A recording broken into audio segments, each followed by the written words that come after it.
There are three big things once you hit $500 million in assets. The biggest one is now you have an audit requirement, and that audit requirement kicks in for the year after you cross $500 million in assets. For example, if you have $500 million in assets on December 31st, 2024, 2025 is the first year you have the audit requirement. The second thing is there's a heightened level of auditor independence. So if you are currently having an audit done, the auditors are no longer allowed to prepare your financial statements as part of the audit after you cross the $500 million mark.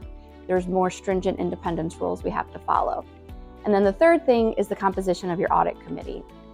So if you currently have an audit committee that's made up of mostly inside directors, once you cross $500 million in assets, you have to have mostly outside directors. So this may require you to recruit additional audit committee members or new audit committee members.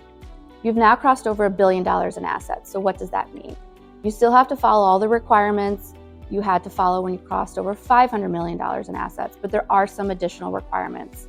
The biggest one being now management has to attest to the effectiveness of internal control over financial reporting. And to do this is going to require more extensive documentation of processes and procedures over financial reporting, in addition to more testing of those controls.